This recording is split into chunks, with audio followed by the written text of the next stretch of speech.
Hi, my name is Stephanie Howarth, and I am here to talk about my podcast. I have created a demo tape of these 5 interviews, well, this one being a confessional, in hopes to find a team member that would like to do audiovisual with me and create a podcast and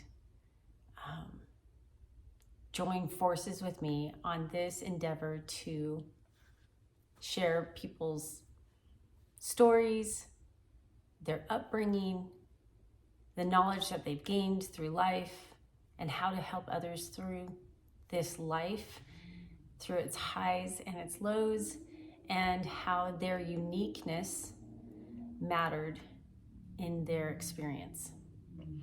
Every person is a promise.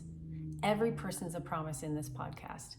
And I have yet to realize if this is going to be a podcast or a broadcast or a live. But I do know that I want to start somewhere, and I want to get this out and be creative in this platform. So thank you for checking out my content at this point, and I'd like to take it to a whole new level. So this is my request to find that special someone, that special team member, grow this into a multi-team member situation and bring quality content through the stories of others.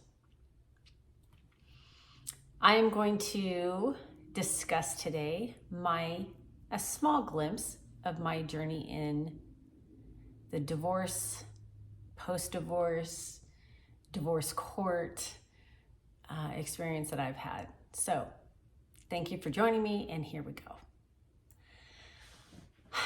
So a little background for me. I was married almost 22 years to the father of my 4 children. And we had a typical Orange County suburban lifestyle. I was fortunate enough to be supported to stay home, and he worked as a mortgage broker and real estate agent and other odd jobs during times of real estate down cycles. So he was a hustler and a producer, and I was making a life for us at home and taking care of the kids, and it was a great situation.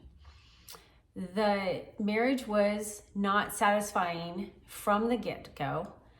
On the surface, it looked as though we were very compatible, and we shared a lot of humor and the raising of our children. But when it came to the depth in which he allowed me to experience him, it was unsatisfying. It was very surface, and there's a lot of speculation of why that is, and I could go on into that, but I'd really like to focus today on the divorce and the aftermath of divorce, and how my perspective of divorce could help someone out there who's even at the point of deciding whether or not to get married. So I'll get to that. So my experience of my marriage ended with domestic violence. It was a one-time incident, and it was out of frustration on both parts. Just a heated, horrible argument over something very trite, and the fight ended with one of my sons pulled my husband off of me. And I say this often in my story that I had lived a life of oppression in my marriage, where I was kept from some empowering things like managing the finances or having a say in the finances and stuff like that. Having a say in a lot of things. That's my experience, and I will own that as a participant in, I signed up for this. So anyway, I want to be clear here.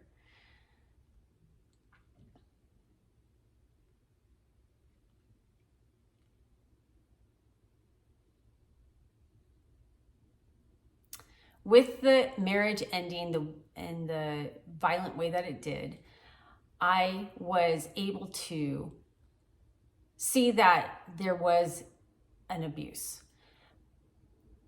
The other abuses, oppression and manipulation and not valuing me as a person in the marriage, those are invisible abuses, and they were hard to pinpoint, as a fish inside this fishbowl does not really clearly see what's going on in the fishbowl until the fish is out of the fishbowl, and then clarity. So once I had the physical abuse happen to me, then I had not only a clear understanding that I had a way out of this marriage, a reason, but I could take in inventory those other things through hindsight and see that there was abuse in the marriage prior to the physical abuse. So that's really one thing that I would love to communicate to anyone who's in an oppressive situation, and not someone, if anyone's out there that cannot define the abuse that they're in, but they know that there's something that's they're struggling with in their marriage, but they really can't put their finger on it. And it seems as if no one can see it. No one else can see it outside your marriage. Looking in, you're not alone. You're not crazy, and you're not grasping for a reason to leave. You are experiencing something, and your experience is something to be respected. So that's number one. Number two, leaving the marriage, I felt freedom and liberation, and it was something that I had wanted for a long time, because I didn't realize the oppression I was living. I was not meant to be held under or suppressed, and I was meant to shine. Everyone's meant to shine. Everyone's a promise.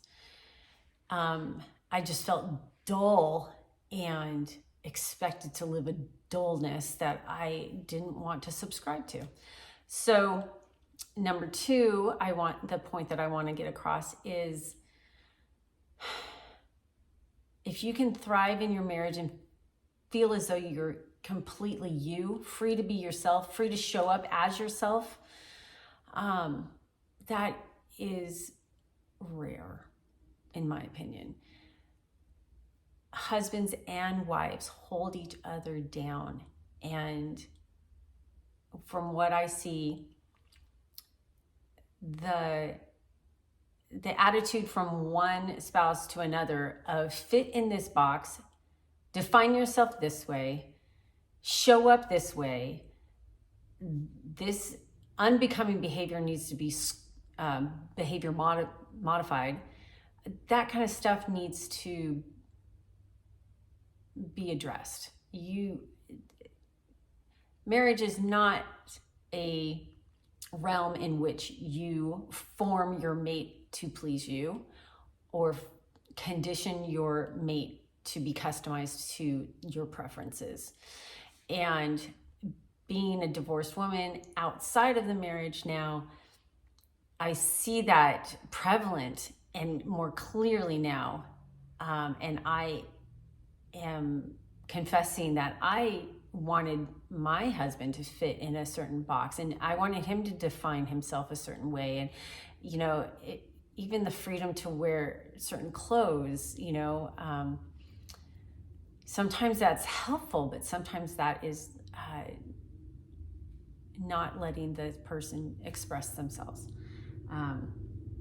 Anyway, so that's number two. If you are not showing up freely in your marriage or your relationship, freely as yourself, expressing yourself, and it's not satisfying to you, then that's just an awareness that you need to look into and consider. It's not grounds for divorce. It's grounds for revamping what you're experiencing. And I guess number three, I want to put this out in the universe and see what people say in comments. So feel free. I'm encouraging feedback. This is up for discussion. This is up for questions. And we can take the questions that we cultivate, harvest on this feedback into the professional clips that I want to produce. So I guess the question is, should we be getting married? Who designed this marital institution? And why do we go along with it? I think society, this is my take, has taken advantage of the desire to be one with someone and use it in this weird governmental way. Here, let me unpack this. I don't ever want to sign a marriage license again. I don't think the government has any place in my marriage, in my relationship. I want separation of church and state. If you know anything about Christian religion, they say your body is your temple. I think New Age says it too. I'm not well versed on how many religions say your body is your temple, but that's the point. This is my church. This is where I'm holy. This is where I live. This is where my spirituality is honored and hosted. And the state has no place here. The reason why I say all of this is I've come to this conclusion because of the divorce court process.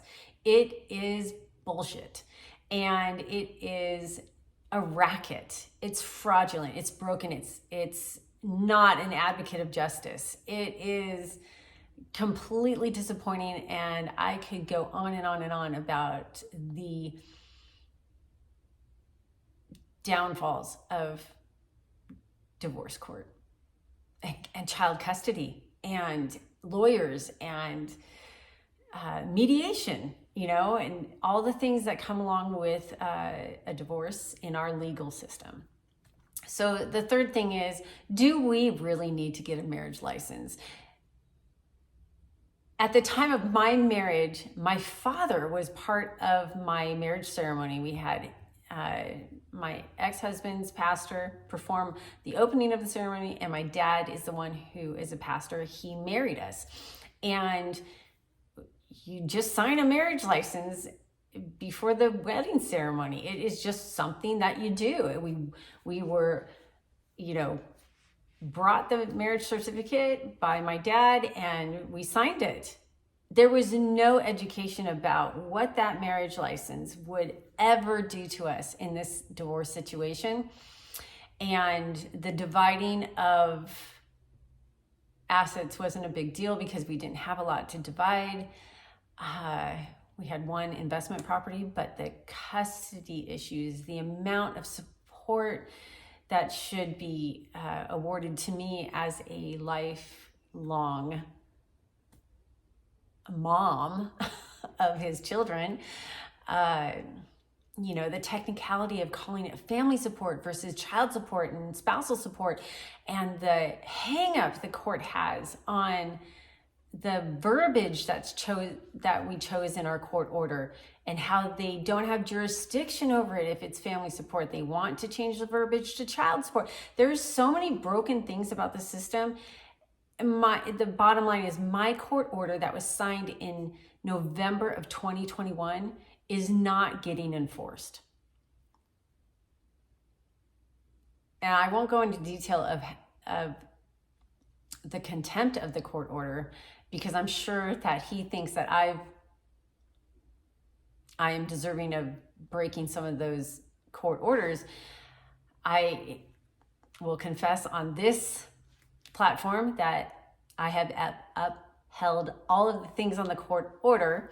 That might not be his perspective, that is mine, of my behavior and my conduct with this court order. But the point is, no one is going to hold him accountable for the contempt of court order that he has.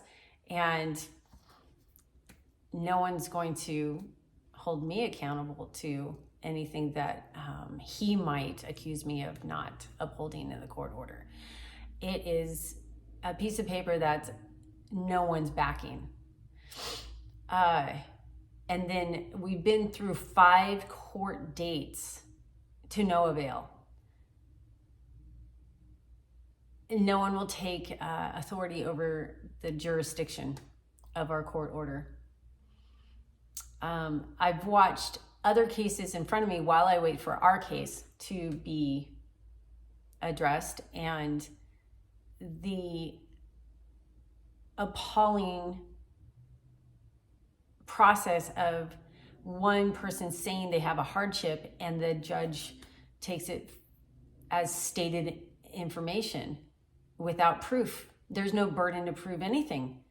And moms are getting taken to court and dads are not providing support because they can just claim hardship.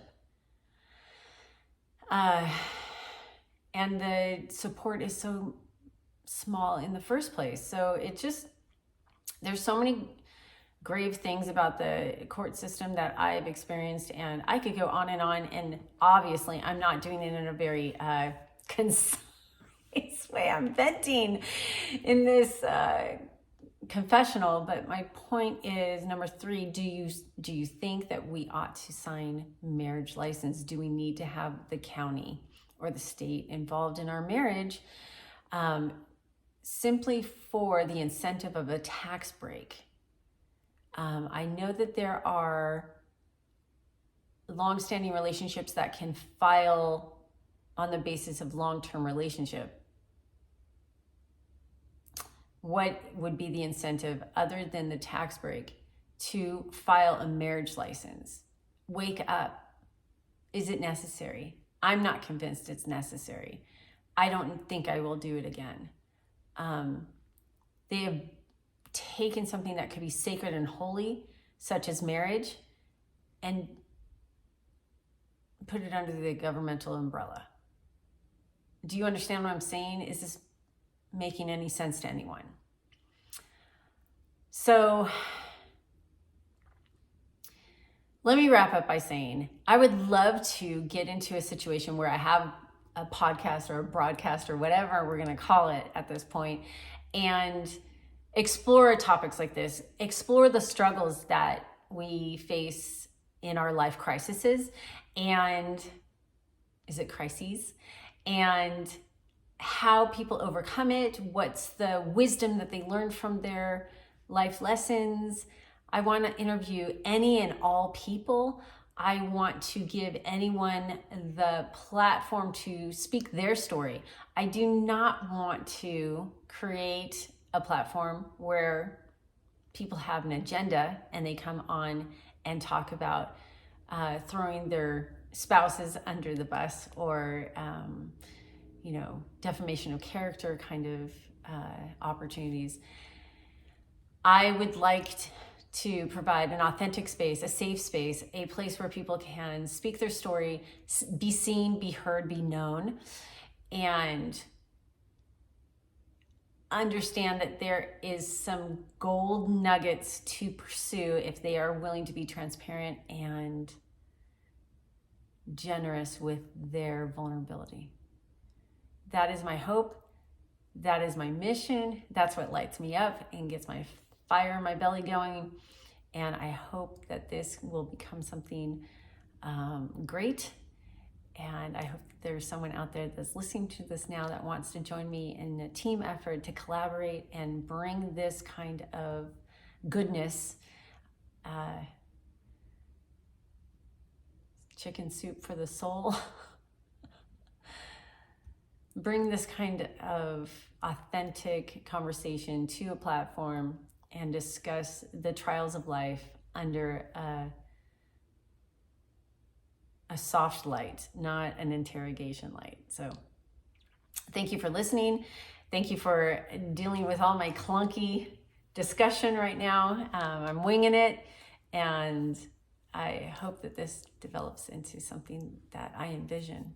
I see it happening, and I want to take it forth. Thank you for joining us. Thank you for listening again. All right.